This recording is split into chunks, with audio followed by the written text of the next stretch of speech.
Living with the Divine Love. A Soul Journey on the Divine Love Path. By Helga E. Merker. Part 3.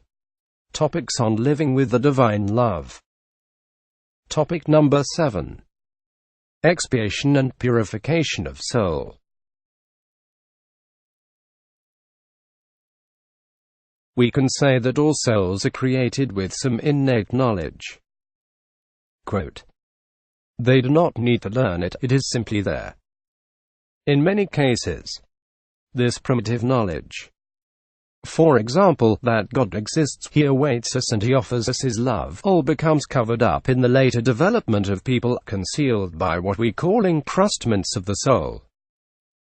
However, it is always present, only waiting for an awakening of the soul to manifest its power. In saying power, I mean that this knowledge, of course, causes longings and desires in the soul, desires to be with God and to receive His love. Without this knowledge and desire, the Father's love would be as if it did not exist. End of quote. Judas of Carey Oath, January 11, 2002. After the initial awakening of soul and our continued soul longings to receive God's love, over time, we will discover the disharmonies within us and around us. We go through periods of great pain and conflict, rebellion and frustration, questioning, doubting. We feel this internal friction between what our soul wants to express and inhibitions such as the fear of judgment from others or other hindrances to speaking freely, living freely and breaking free from the chains of societal and man-made rules. We desire to live love and are confronted with the unloving reality man has created. Our sensitivities are heightened. We feel the pangs of pain, of the suffering of others, of our environment, the animals, plants and Mother Earth. This expiation and purification process is often difficult to face, but we need to go through this process of releasing the impurities, to face ourselves in truth and love, ever knowing God by our side, wanting to help us to become a pure light, lifted and freed from all burdens and suffering. Oftentimes we are presented with opportunities to face ourselves, to help us realize, acknowledge and open the door for healing. It is a gradual process. Little steps. Nothing forced, in the acceptance of where we are at, in this moment in time. And so we continue to release all that which is not of love. We don't need to do it ourselves, as God is always ready to help us release these pains and hurts. In seeking forgiveness for the hurt we caused in others, admitting to things we did not act upon in love, but out of selfishness or ignorance because we did not know better. We need to be honest with ourselves and God, open-hearted and loving towards ourselves.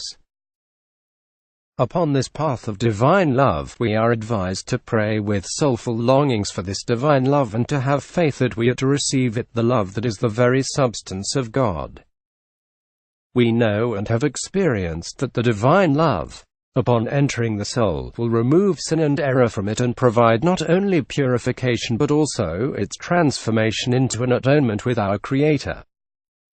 This is the great help God provides on this path of divine love. As we reach for God, reach and climb to become something higher and better than what we are today, as we receive God's blessings and His love in our souls, quote, there comes a response within your being.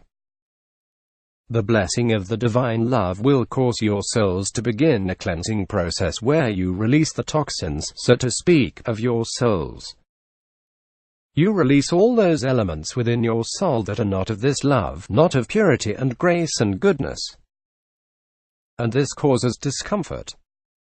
This causes disturbances within your minds, bodies and all parts of your beings as this cleansing and releasing happens from the gift of love which purifies the soul within you, the soul that is you.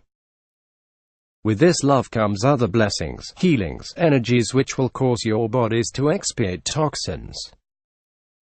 There are many blessings that God gives you which have their effects upon your being, and these effects are meant to purify, to strengthen, to bring more harmony within you. There are and will be times when you feel a state of disruption and disturbance, when your emotions are increased, at times negative, when your bodies feel discomfort. And I tell you, my friends, often what is happening within you has purpose and benefit and is the result of the touch from God within your beings. And you are all sensitive people, you all feel things intensely and you absorb many energies in the world, and these also must be released. This at times causes discomfort and stress within you. It is important that you maintain a strong connection with the Creator, that you allow His love, His blessings to flow through you and into you so as to maintain a certain level of purity and to attain a higher level of purity within you on all levels." End of quote. Celestial Spirits Heretic M through AF, on July 13, 2016. We also need to remember the effect our mind has upon our being, as Jesus explained in writings to Paget, who often struggled with doubt. Quote, "If you let doubt come into your mind, as a consequence, your soul does not respond. Although, strange as it may seem, the divine love is there. But when this mental doubt exists, it is as if it were a covering which prevents the existence of the love in the soul to shine forth and produce the great feeling of happiness and joy which otherwise you might experience. The mental condition of the mortal undoubtedly has a great influence on the consciousness of the man as to his possession of this soul development and the divine love. And consequently, there will have to be this continuous fight as long as life lasts on earth, between the mental conditions and the soul's consciousness. But as the mental beliefs are brought into harmony with the soul's condition, more and more the fight will grow weaker and less frequent. And it is possible that they will cease altogether, and the mental beliefs become entirely and absolutely subordinated or rather absorbed in the soul's consciousness of its being possessed of this divine love of the Father." End of quote. Jesus through James Paget, January 3, 1916. The important thing throughout this process is to stay connected to God, to be honest with oneself and own the emotions, the feelings, the thoughts we have, asking God to help us to release all that which is not in harmony with His laws and His love. We begin to feel the healing we go through. The negativity of this world that we are constantly bombarded with will not touch us as it used to. Our connection to the source of all love and love grows stronger than any evil and pushes away the darkness in which we live. We feel enveloped in a cloak of love and light which carry us through tough circumstances and situations. We feel that God's angels are close, helping us along.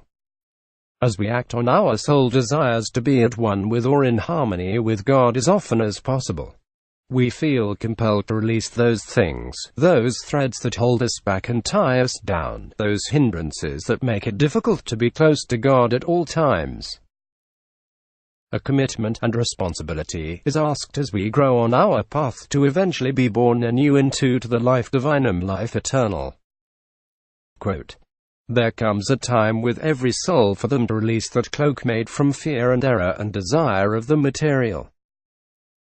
There comes a day for every soul who truly wants to be with God to put this aside, to put aside those human things that draw one down into darkness rather than to ascend to light.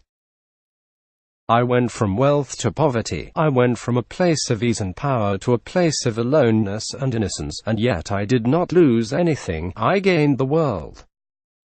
I gained the world, my beloveds, in my journey to God. Many of you still walk within the world of humanity. You go about your daily life in this world that distracts you from God.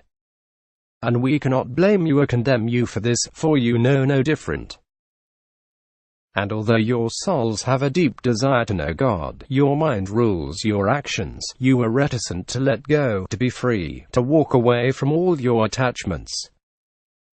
For you have put great energy and investment in what you have, in your lives as they are. And indeed to detach from these things requires great strength, and the shock of letting go as I did, walking away as I did, is too great for many.